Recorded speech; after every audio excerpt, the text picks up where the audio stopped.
নারে তাকবীর,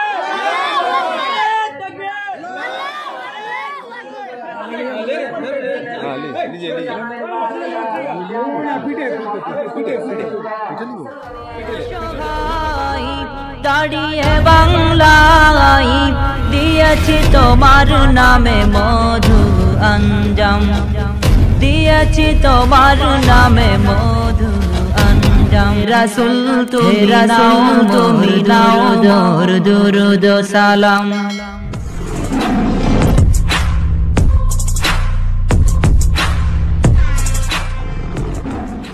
একটু আগে বলছিলেন সুপ্রিম কোর্টে মামলা দায়ের করেছে 26টি কোরআনের আয়াতকে বাতিল করতে হবে, এই কথা তিনি বলছিলেন। ভাইজান বন্ধুরা আমার, যারা আমার আব্বা জানেরা, আমি মনির উদ্দিন বলছি, শুনে নিন। যেই ভক্ত লোকের বাচ্চা, যেই ভক্ত লোকের বাচ্চা নিজেকে মুসলমান দাবি করে, নামটা অসীম রেজভি, যে মামলাটা করেছে 26টা আয়াত বাতিল করতে হবে, সে এক মুসলমানের বাচ্চা। সে মুসলমান না, তাকে মুসলমান বলা মনে হয় পাপ হয়ে যেতে পারে, কে জানি না। আল্লাহ ভাইজান বন্ধুরা আমার, যেমন কাদিয়ানীদেরকে কাফের ঘোষণা করা যায়, মনে হয় তাকে কাফের ঘোষণা করে দেওয়া চলবে। ভাইজান বন্ধু আমার, তার নাম হলো অসীম রেজভি। তাকে আপনাদের দোয়ায়, আল্লাহর দয়ায় আল্লাহ মঞ্জুর করেছে। তাকে কয়েকদিন আগে দিল্লির মাটিতে ন্যাংটা করে পিটানো হয়েছে। আমার ভাইয়েরা, আমার বন্ধুরা, 1-2 করে 26খানা আয়াতকে বাতিল করার জন্য সুপ্রিম কোর্টে মামলা দায়ের করেছে। আর অসীম রেজভি বলছে 26খানা আয়াতকে বাতিল করা হয়। আমার ভাইয়েরা, আমার বন্ধুরা, শুনে নিন। এই মতোই এক প্রশ্ন উঠেছিল মক্কার মাটিতে, যখন কোরআন আল্লাহর আকাশের উপর থেকে আল্লাহর জামিনে নবীর দরবারে আসেন, কোরআনের চর্চা যখন মক্কা মদিনার মাটিতে চালু হয়ে গেল, কিছু মানুষের প্রশ্ন হলো, ওগো নবী, এই কোরআনের মতো কোরআন আর কি কেউ বানাইতে পারে না? এই কিতাবের মতো কিতাব আর কি কেউ বানাইতে পারে না? এই প্রশ্ন যখন মক্কা মদিনার মাটিতে উঠে গেল, ভাইজান আব্বাজান শোনাচ্ছেনেরা, আমি মনির উদ্দিন বলি, বন্ধু, এই কথা যখন উঠে গেল, আমার আল্লাহ জিবরাইলকে পাঠিয়ে দিলেন। জিবরাইল এসে নবীকে বলে দিলেন, ওগো নবী, বলে দাও, মক্কা মদিনা বিশ্ববাসীকে বলে দাও, এই কোরআনের মতো কোরআন বানাতো দূরের কথা, এই কিতাবের মতো কিতাব বানাতো দূরের কথা। নবী গো, তাদের বলে দাও, এই কোরআনের মধ্যে 114টি সূরা রয়েছে, 6666টি আয়াত রয়েছে, তার মধ্যে সবচাইতে যেটি ছোট্ট সূরা ফাতুবি সূরাতিন মিন মিসলিহি, ওগো নবী বলে দাও, পবিত্র কোরআনের মধ্যে সবচাইতে যেটি ছোট্ট সূরা, এমন সূরাটি মতো একটি সূরা বানিয়ে 15টা করে দেখা। কোরআনের মতো কোরআন দরকার নাই, ওর মধ্যে যেটা ছোট্ট একটা সূরা আছে, সূরাটির নাম কি বাজান?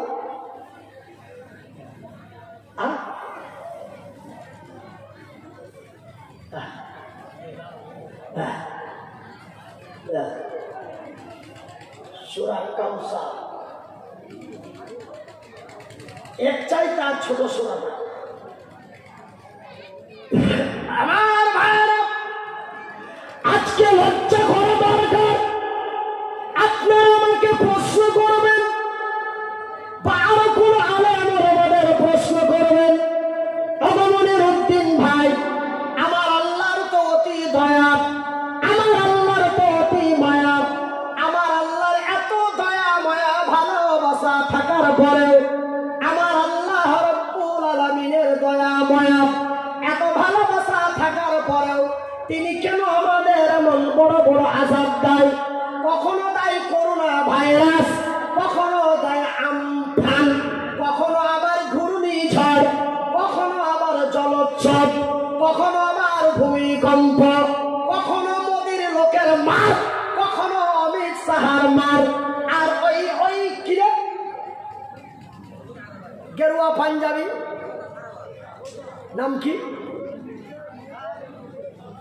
বাড়ি তার উত্তরপ্রদেশ। যোগী আদিত্যনাথ সুন্দরবনে এসে এই বাংলা वालो अगर बांग्ला हमारे हाथ में आ जाए तो पहला गो हत्या बन किया जाए। বলেনি সুন্দরবনেতে এক সপ্তাহ হয়ে যায় ঘুরে আসা।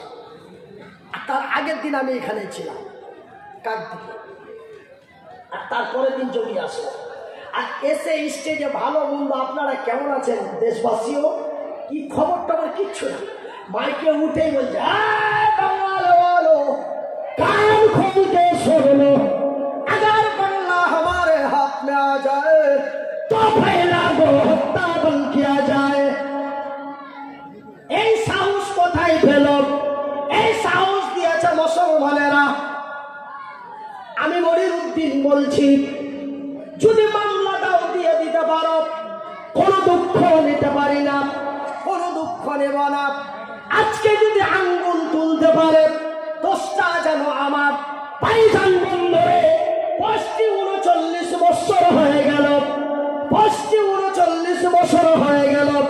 ইহুদি খ্রিস্টান সব সনাতন হিন্দু জৈন বৌদ্ধ ইহুদি খ্রিস্টান এমন কোন ধর্মের গুরু কোরআনের উপরে হাত উঠাতে পারেনি, কিন্তু এক মুসলমানের বাচ্চা, নাম তার অসীম রেজভি, নাম তার অসীম রেজভি, কোরআনের কোন সাহসে কত টাকা ঘুষ পেল, কে তারে ঘুষ দিল, আমরা তার ফাঁসি চাই রাজি আছে? জোরে বলুন ভাই গো।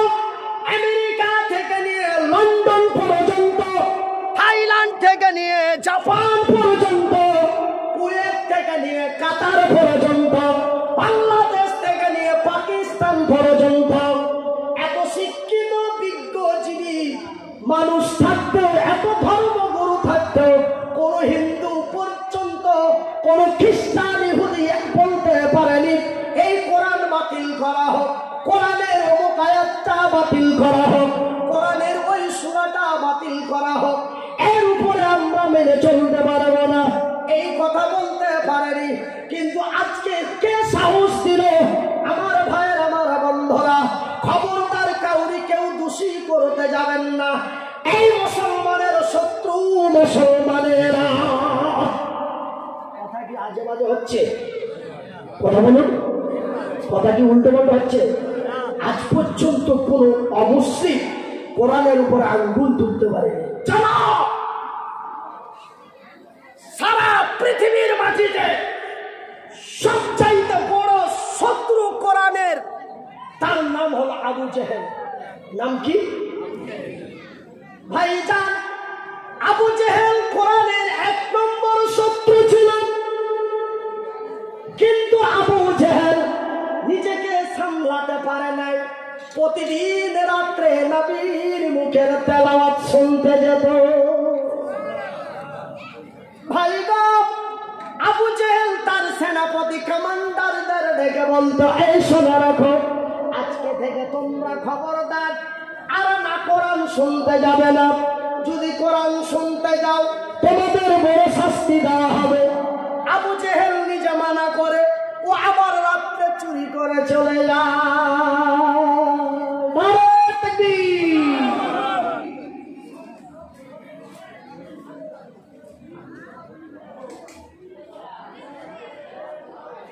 আমার ভাই, আমার বন্ধুরা, আমার আব্বাসানেরা, আমার বন্ধুরা, আমার ভাইরা, কেন আল্লাহর আযাব আসবে না? কেন আল্লাহর গজব আসবে না? ভাইজান বন্ধুরে, আমি মনিরউদ্দিন বলছি, এই লেখাপড়া শিক্ষা দীক্ষা বন্ধ করে দিয়েছিল। সেই আমার নবীর আসার পূর্বে একটা নবী এসেছিলেন, সেই নবীর নাম হলো হযরত মুসা আলাইহিস সালাতু সালাম। আর প্রত্যেকটা নবীর একটা করে দুশমন আল্লাহর জমিনে ছিল। ভাইজান তার এগেইনস্ট বিরোধী গ্রুপ ছিল। আমার নবীর বিরোধী গ্রুপ হলো আবু জেহেল। ভাইজান বন্ধুরা আমার, নবীর বিরোধী গ্রুপ উতবা, নবীর বিরোধী গ্রুপ সায়বা। ভাইজান বন্ধুরা, এরা ছিল নবীর শত্রু, এরা ছিল নবীর দুশমন। ভাইজান বন্ধুরে, সেই দিন আমার নবীর পরে আমার নবীর আগে একটা নবী এসেছিলেন। সেই নবীর নাম হলো হযরত মুসা আলাইহিস সালাতু সালাম। আর তার এগেইনস্টে, তার বিপরীত, তার শত্রু ছিল, তার নাম হলো ফিরাউন। ভাইগো, ফেরাউন লেখাপড়া সমস্ত বন্ধ করে দিয়েছিল। ফেরাউন নিজেকে খোদা দাবি করেছিল। ফেরাউন খোদা দাবি করেছিল, তাকে কেউ খোদা বলে মেনে নিতে পারে না। বলে তুই খোদা না, তুই হোদা। ভাইজান, পৃথিবীবাসী তো মানা দূরের কথা, এমনকি বন্ধুরে ফেরাউনের স্ত্রী নাম তার আসিয়া, তাকে মেনে নিতে পারেনি। বলে তোকে স্বামী বলে মানতে পারি, কিন্তু তুই দেশের প্রভু, তুই মানুষের খোদা, এটা তোকে মানতে পারি না। তুই হলি হোদা, তুই খোদা না, তুই হলি হোদা। ভাই বাপ, শুনে নিন তবে একটি কথা, আমি মনিরুদ্দিন বলছি। ভাইজান, একটা পীর সাহেবের কাছে শুনে নেন, একটা পীর সাহেবের কাছে তিনজন গেছে মরিদ হওয়ার জন্য। তো মরিদ হওয়ার জন্য গেছে, তো মরিদ হতে গেলে কিছু মাল নাই, মানে পীরের আগে বায়াত পড়াবে তো কিছু মাল নেবে। মাল বোঝেন তো, ওই যে এইগুলো কিছু নেই। তো হুজুর কিন্তু খুব ক্যাপাসিটি, মানে বিভিন্ন রকমের, মানে ওরা যেটা বলে সুবহানাল্লাহ, মানে কি আল্লাহর ফারিস্তারা হুজুরের কাছে মনে হচ্ছে সবসময়ের জন্য 4-5 জন আছে, মানে এরকম কিছু অভিনয় দেখাচ্ছে। আর অনেক কিছু উল্টো পাল্টো বুঝাচ্ছে। ওর স্ত্রীর কিন্তু ভিতর থেকে সঞ্চার কম, মেজাজ খারাপ। এই করতে করতে করতে করতে একবারে তখন বিকট কি হলো হুজুর, কি হলো? বলে আমি যাহা বুঝি তোরা তাহা বুঝিস না। যারা বায়াত পড়তে এসছে, মরিদ হতে এসছে, ওরাকে বলছে আমি যাহা বুঝি তোরা তাহা বুঝিস না, আমি যাহা দেখি তোরা তাহা দেখিস না। বলছে হুজুর এমন বিকট আওয়াজ, আপনার কোনো অসুবিধা হবে? বলছে না রে না, কাবা শরীফের উপর দিয়ে কাউয়া উড়ে যাচ্ছিল, ওখানে নেমে গেল, কাউয়া পায়খানা করে দিবে, এই জন্য আমি কাউয়াটার দেখে হাঁকিয়ে দিলাম। এরা তো বলে ভয়, তো খতরনাক হুজুর। এই 24 পরগনার মাটিতে বসে কাবা শরীফের উপর দিয়ে কাউয়া যায়, হুজুর দেখতে পাই, এ তো বিশাল হুজুর। ওর স্ত্রীর কিন্তু শোনে খুব মেজাজ খারাপ। ঘড়িতে বলে থাম বেড়া, তোর মশলা বাড়ছি। লোককে এইভাবে বোকা বুঝিয়ে গাধা বানিয়ে নিয়ে বেড়া, তোকে এবারই দেখাবো। এবার মরিদদেরকে বিভিন্ন সব কিছু করার পর এবার কাঠি করেছে কি, মানে দুপুরের টাইম করে কই গো সাহেবা খাবার নিয়ে আসেন। খাবার নিয়ে এসছে 4টা প্লেটে খাবার, কিন্তু ভাইজান মানে আলু তরকারি এগুলো অন্যান্য গুলো সব উপরে দিয়েছে, আর মাংসটা ভাতের তলে দিয়ে দিয়েছে। মাংস ভাতের তলে দিয়ে দিয়েছে। মেহমান খায়, ভাবছে যে হুজুরের বাড়িতে হতো আজকে মাছ মাংস রান্না হয়নি, কিন্তু হুজুর তো জানছে মাংস কিনে আসি না কিনাইনি। মাংস কেন আসে না, মাংস কেন আসে না? মাংস আসলে একসাথে খেতে লাগবে। 2 মিনিট যায়, কই গো সাহেবা আর কিছু রান্না হয় না? সব দিয়েছি। মানে মাংস কই? ওই জায়গা হুজুর দিনাজপুর 24 পরগনার মাটিতে বসে যদি মদিনার 24 পরগনার মাটিতে বসে যদি কাবা শরীফের কাউয়া দেখা যায়, ভাতের নিচে মাংস কেন দেখা যায় না? যারা বায়াত হতে এসেছিল উঠে একদম 3 লাখ একদম তোর স্ত্রী তো তোকে মানে না, তোর স্ত্রী তো তোর উপরে বিশ্বাস নাই, মানে তুই তো ভণ্ড। দক্ষিণ 24 পরগনার মাটি থেকে বসে যদি কাবা শরীফের কাউয়া দেখা যায়, ভাতের তলার মাংস কেন দেখা যায় না? চিচিং ফাট করে কি করল? চিচিং ফাট করে। আমার ভাইয়ের, আমার বন্ধুরা, আমার আম্মা জানেরা, আমার ভাই জানেরা, তুমি শুনে নিন, আমি মনিরুদ্দিন বলি, ভাইজান আমাদের আপরে আঙ্গুল তোলার ক্ষমতা বিশ্বের কোন জাতির নেই।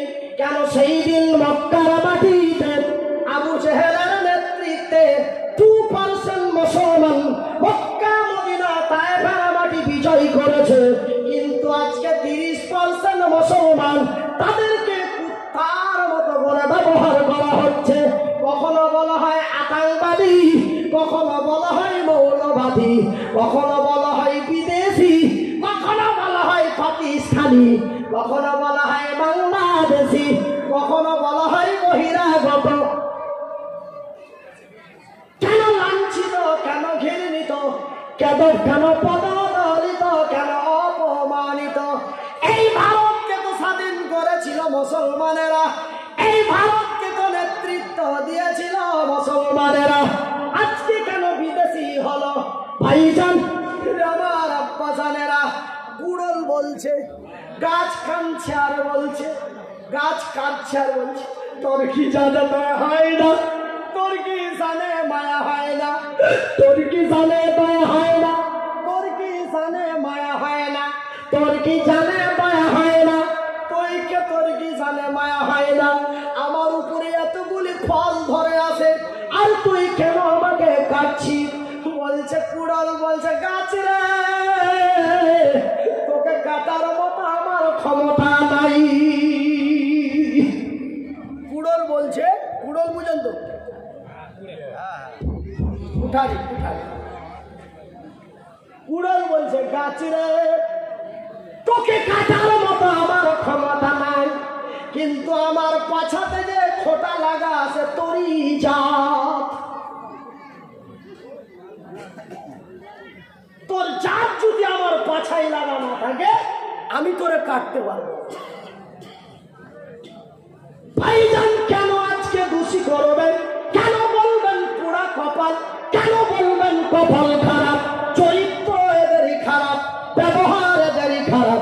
আঙ্গুল তুলতে পারার কারণ হলো সেই দিন মক্কার মাটিতে 2% মুসলমান বিজয় হলো, এরা 30% মুসলমান কেন লাঞ্ছিত, কেন ঘৃণিত, কেন তো ভয় ভয় টেনশন করো? কে জানি না, খোদা না খাস্তা যদি ওরা এসে যায় আমাদের পিটিয়ে দেবে, এনআরসি করবে, গৌ মাংস খেতে দেবে না। কেন ভাবছ? মক্কাবাসীরা ভাবেনি, জোরে বলি সুবহানাল্লাহ। তাদের ভিতরে ছিল একাত্মবাদের বিশ্বাস। ভাইজান আমার আব্বা জানেরা, আমি মনিরুদ্দিন, ফাঁকা ময়দানে খাওয়ার পরে মানুষ আসে না, এটা আমার দীর্ঘ বিশ্বাস। খাবার খেয়ে নিল, এত রাত্রে খাবার খেলে এমনিতে ঘুম ঘুম ভাব হয়, খাবার খেয়ে নিল, বাড়ির দিকে টান দিল, কেউ একটু বাজার নিল, ঘরে চলে যাবে।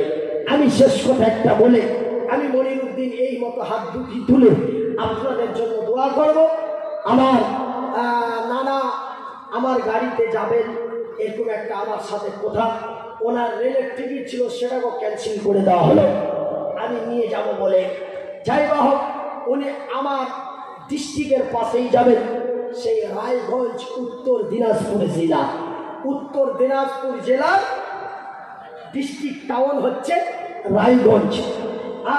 ওই রায়গঞ্জ উনি যাবেন আমার গাড়িতে। আমি বেশি রাত্রি করি না, প্রতিদিনের রাত, প্রতিদিনের চেঁচা। একটু আপনাদের নিয়ে দোয়া করব। রাসূল বলেছেন, বুখারীর সহিহ হাদিস, আমার আল্লাহ হাত দেয় নাই, পা দেয় নাই, কিন্তু দুটি চোখ দিয়েছে। জোরে বলি আলহামদুলিল্লাহ।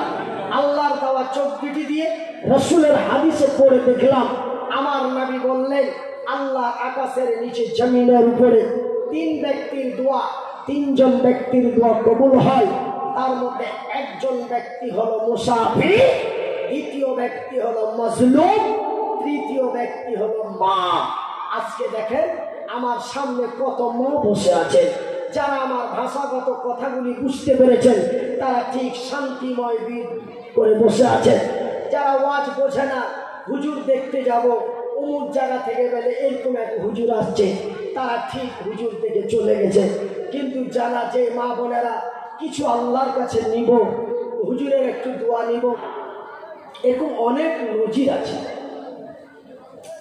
আমি একদিন রাত্রি 2:30 আল্লাহর সাথে ঝগড়া লাগিয়ে দিয়েছিলাম, আল্লাহর উপরে রেগে গেছিলাম।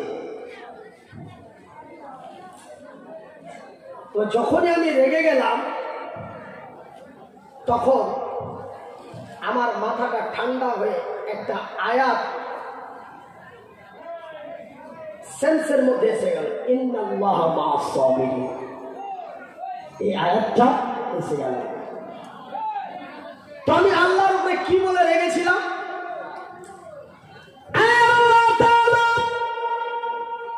তুমি তো রহমান, তুমি তো রহিম, তুমি তো খালিক, তুমি তো মালিক, তুমি তো দয়ার ভান্ডার, রহমতের ভান্ডার। তোমার রাসূল তো বলেছেন এমন লোকের দোয়া কবুল হয়। বুকে আছে আল্লাহর কোরআন, সিনায় আছে নবীর হাদিস। 1-2 করে 14 বছর লেখাপড়া করলাম, হাত নেই পা নেই, তার জন্য নাকি ভিক্ষা করে খেতে হবে। এটা কি তোমারই বিচার?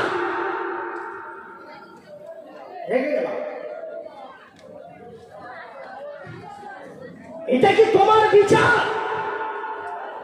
বুকে আছে কোরআন, সিনায় আছে নবীর হাদিস, ইংরেজি, বাংলা, উর্দু, ফারসি পড়লাম। 14টি বছর ধরে মা ভিক্ষা করে লেখাপড়া করালো, হাতে নেই পা নেই, তার জন্য আবার ভিক্ষা করে খেতে হবে। এটা কি তোমার দয়া? এটা কি তোমারই মায়া? তুমি তো কোরআনে বারবার বারবার করে তোমার দয়া এবং মায়ার কথা বলেছো। এমনকি তোমার নবী বলেছেন, ও আল্লাহ, তোমার নবী বলেছেন আল্লাহ মাজলুমের দোয়া কবুল করে। তোমার কি জানে দয়া হয় না? আমি এমন মাজলুম, মুহতাজ, অসহায়, আমি তোমার এই এক বান্দা।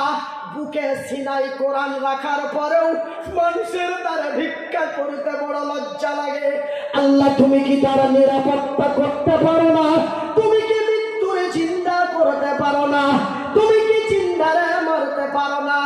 এই কথা বাবুদের দরবারে রাত্রি 2:25 2 রাকাত নামাজ পড়ে আল্লাহর দরবারে দোয়া করলাম। ভাইজান, মাবুদ আল্লাহ বলেন, ইন্নাল্লাহা মা'আস সাবিরিন। মনির রে, তুই কি জানিস না, নিশ্চয় আমি আল্লাহ সবুরকারী, ধৈর্যধারীকে আমার রহমতের নজর দিয়ে দেখি। আর আমি আল্লাহ যারে ভালোবাসি তার বিভিন্ন কষ্ট দিয়ে পরীক্ষা দিই। সে তার বিশ্বাসটা কত রাখে, তার ভরসাটা কত রাখে।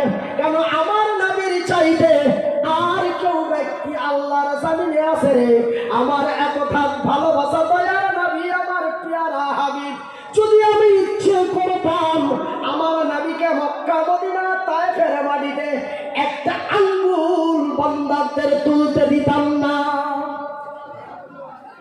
আমি যদি ইচ্ছা করতাম যে আমার রাসূলকে একটা আঙ্গুল তুলতে কাউরি দেবো না, একটা আঙ্গুল কেউ তুলতে পারত না। কিন্তু আমার রাসূল মক্কার মাটিতে কত মার খেলেন, তায়েফের মাটিতে ফাটিয়ে দিল।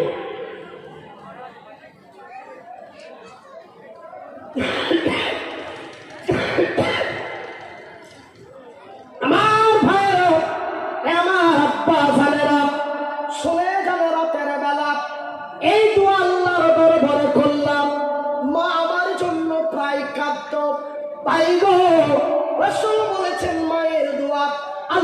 দরবারে কবুল হয়, মনের দোয়া আল্লাহর দরবারে মঞ্জুর হয়। বুখারী শরীফের হাদিস। ভাইজান বন্ধু আমার, এই জন্য আমি মনিরউদ্দিন আপনাদের কাছে আমি দোয়া করব। এই জন্য আমি মনিরউদ্দিন বলি, আমি একজন এই মতো মানুষ আল্লাহর কাছে দাবি করে চাই এবং আমার আল্লাহ আমাকে দেয়। তাই আমি মনিরউদ্দিন আপনাদের জন্য আপনাদের সঙ্গে নিয়ে হাত দুটি উঁচু করে দোয়া করব। আছেন গুলো আল্লাহর বান্দা, আছেন গুলো আল্লাহর বান্দি। আজকে আমরা যা দোয়া করব, আপনারা অন্যান্য আলেমদের সাথে অন্যান্য ভাবে দোয়া করেছেন, কিন্তু আমার সাথে দোয়া করতে গেলে শর্ত থাকবে আলাদা। বলে টাকার শর্ত না, আমার সাথে দোয়া করলে 1 নম্বর আপনার পায়ের চটি খুলতে হবে, 2 নম্বর আপনার মুখের ভিতরে পান বা খৈনি জর্দা থাকলে বার করে ফেলতে হবে। আর একটা শর্ত, আপনি এইভাবে বসে থাকলে হবে না, 2 রাকাত নামাজের পরে যেভাবে বসে সেভাবে।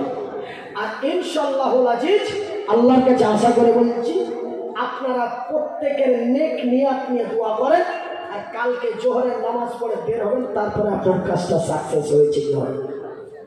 তবে বুঝতে পারবেন যে আল্লাহ সত্য, আল্লাহ কোরআন সত্য, নবী সত্য, নবীর হাদিস সত্য। চলে বলি ইনশাআল্লাহ।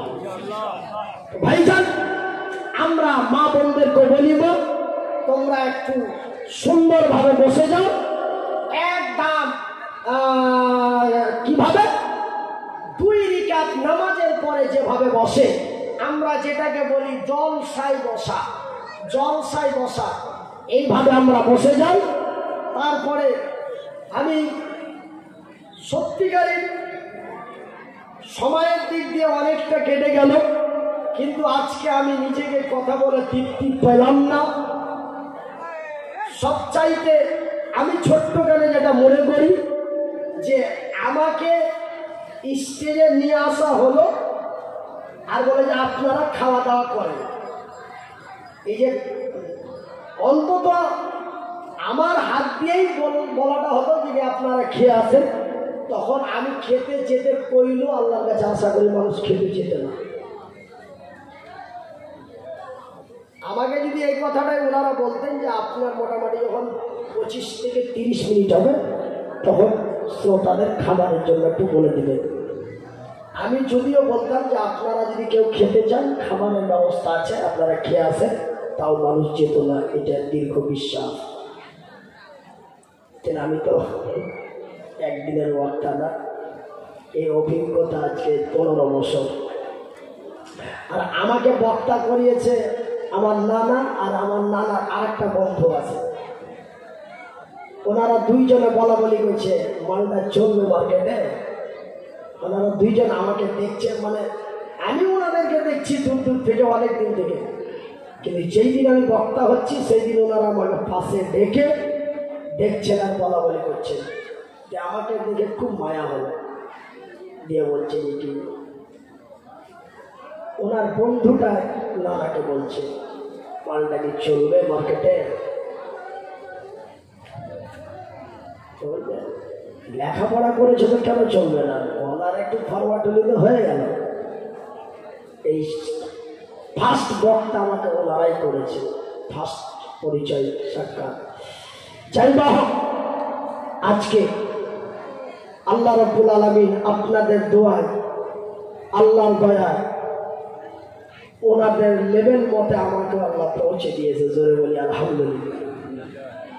আবু ওবাইদা আছে, লোকের ঢল নেমে গেল। মনিরউদ্দিন ভাই আসছে, লোকের ঢল নেমে গেল। পশ্চিমবঙ্গে মাত্র 5টা বক্তাকে সবাই ছিলেন একবারে, ছোট বাচ্চা থেকে পুরো মানুষ পর্যন্ত 5টা বক্তা। আবু ওবাইদা, মনিরউদ্দিন, তারপরে আপনার গোলাম মুর্তজা, শওকত আলী, আর একটা কি নাম বলছে ভালো, বর্ধমান সাইডে বাড়ি। এই 5টা বক্তাকে মানুষ এক বাক্যে ছিলেন। যেই বঙ্গেই খোঁজ করবে। কিন্তু হ্যাঁ, কিছু বক্তা আছে এই বঙ্গের লোক চেনে, ও বঙ্গের লোক বোঝে না।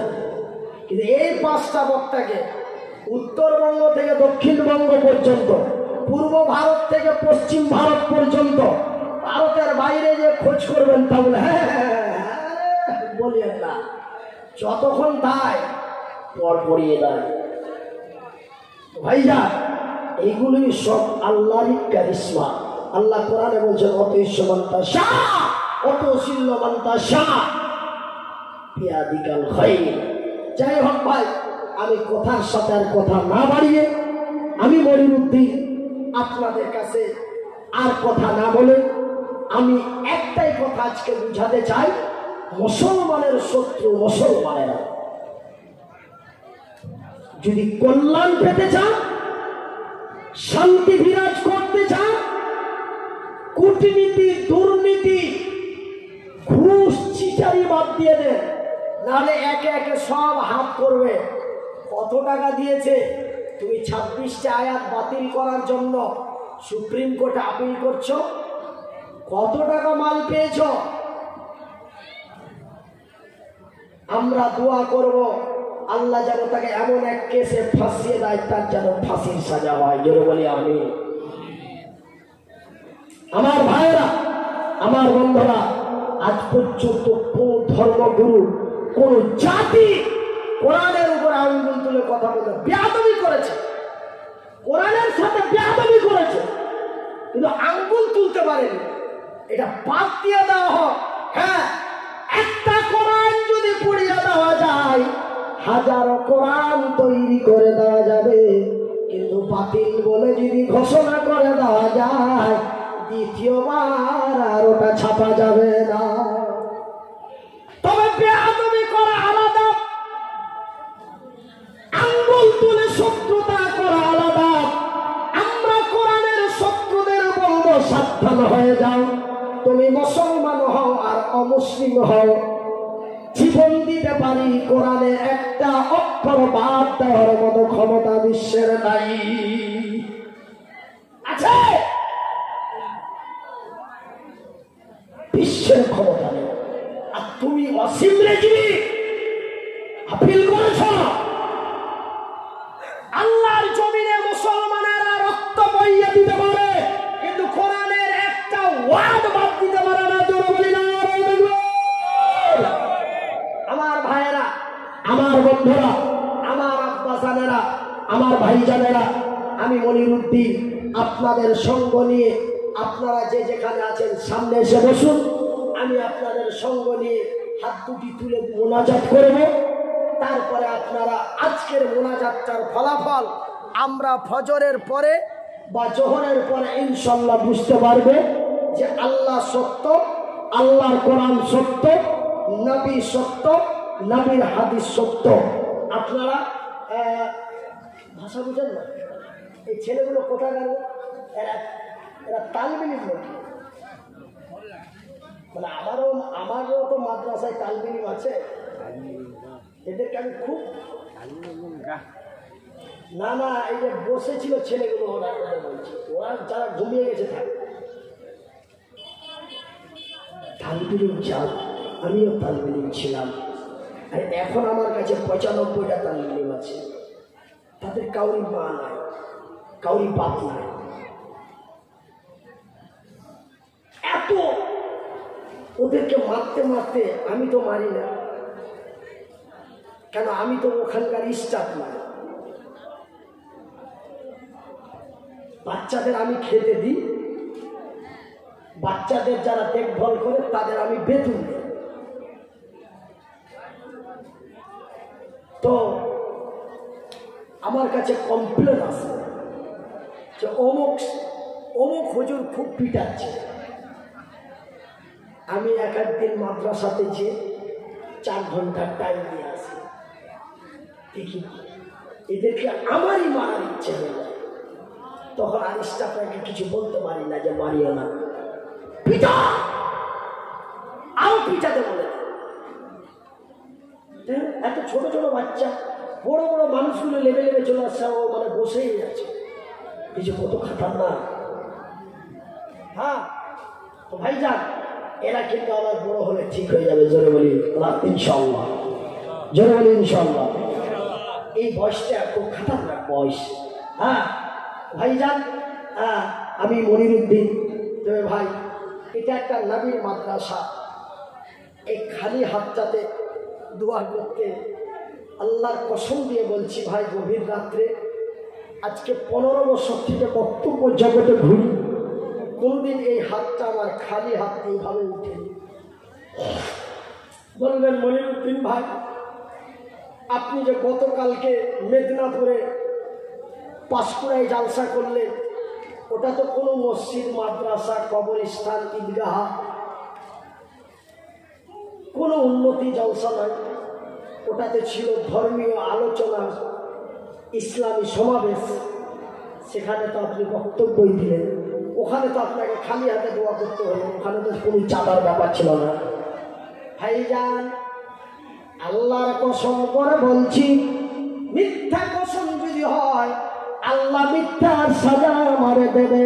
ভাই গো, দোয়া করার জন্য মানুষকে ডেকে হেঁটে সামনে বসালাম, পিছন থেকে এক আল্লাহর বান্দা এসে 200 টাকা আমার হাতে মুসাফা করে দিল, বলল হুজুর এটা রাখেন, চা খাবে। তবে খালি হাত হলো কি? আমি তো চাইনি। তবে ভাইজান আমার নানা আবু উবাইদা সাহেবের হাতে আপনারা 50,000 টাকা, 10,000 টাকা, 25,000 টাকা, 20,000 টাকা, 500 টাকা, 1 টাকা এমনি করে করে অনেকগুলি টাকা দিয়েছেন। আলহামদুলিল্লাহ, আমি নিজেকে খুবই খুশি। আমার হাতে যদি 1 টাকা না দেন তবু আমি দুঃখিত নই। কেন? এলাকার মানুষ ভাইজান একটা বক্তা, বাইরে খুব নাম আছে, এলাকার মানুষ তাকে শিয়ালের সম্মান দেয় না। ও বক্তা নয় রে, আমি মনিরুদ্দিন বলি ও বক্তা। বক্তা ওই গ্রামের মানুষ যতটা পাগল, বাইরের মানুষ অতটাই পাগল, ওই হলো বক্তা। তো আবু ওবাইদার লোক, এলাকার লোক যেমন আবু ওবাইদার পাগল, আমি যেই গ্রামের জন্মভূমি, নানাকে একবার পাশালে জিজ্ঞাসা করবেন, আমার পরে কোনো বক্তা স্টেজে যেতে চায়? আমার এলাকা তো যেতে চাইবে না, বলে মনিরের আগে আমাকে দিয়ে দেয়, ওর সিস্টেমই আলাদা, ওর ওয়াজ না শুনলে মানুষ যাবে না। তো ভাইজান, দক্ষিণ 24 পরগনার মানুষের আমাকে একটু দেখার ম্যাটার আছে, কিন্তু আমার গ্রাম এলাকার মানুষের আমার দেখার ম্যাটার নাই। যাই বা হোক, আমার এলাকাতে বড় বড় মাদ্রাসাগুলির 5 লাখ 7 লাখ সমস্ত চাঁদা আমি করি, সমস্ত চাঁদা আমি করি, সমস্ত। আজকে আপনারা আমার হাতে দান দিতেন, আবু ওবাইদা ভাইয়ের হাতে দিতেন না, তাতে আমি সবচাইতে বড় দুঃখিত হতাম যে লোকটা নিজের গায়ে তার কোনো মূল্য নেই, নিজের এলাকায় কোনো মূল্য নেই। নিজের এলাকায় যার মূল্য আছে, বলে মনিরুদ্দিন কত ভালো, তার স্ত্রীকে জিজ্ঞাসা করে। তার স্ত্রী যদি বলে মনিরুদ্দিন ভালো, তবেই মনিরুদ্দিন ভালো। মনিরুদ্দিন ভালো না খারাপ, তার এলাকার মানুষ, গ্রামের মানুষকে বলো। গ্রামের মানুষ যদি বলে মনিরুদ্দিন ভালো, তবে মনিরুদ্দিন ভালো। কিন্তু বাংলাদেশের মানুষ যদি বলে মনিরুদ্দিন ভালো, মনিরুদ্দিন ভালো নয়, মনিরুদ্দিন বদমাশ। গ্রামের মানুষ যদি বলে ভালো, তবে মনিরুদ্দিন। আজকে আমার নানার সিস্টেমটা তাই দেখলাম, আপনারা আমার নানার হাতে প্রচুর প্রচুর টাকা দিলেন, আমি নিজেকে খুব আনন্দিত। কিন্তু আমি শেষ মুহূর্তে আমার যত মা বোন খালা ফুফু আছে, 100টা করে টাকা আপনাদের কাছে, 50টা করে টাকা আমার মায়েদের কাছে, 2টো গামছা 2 দিকে পাঠায়। বাস, আমার কাছে কোনো ভিখারি আসলে আমি 2 টাকা 5 টাকা দিতে লজ্জা পাই। কেন? আমি এক জামানায় ভিক্ষা করে লেখাপড়া করেছি, মানুষ দিত তখন কেমন লাগতো, কিন্তু আল্লাহ আমাকে এখন দেওয়ার ক্ষমতা দিয়েছে, আমি 100 নিচে কিনা অন্তত 50। তো কই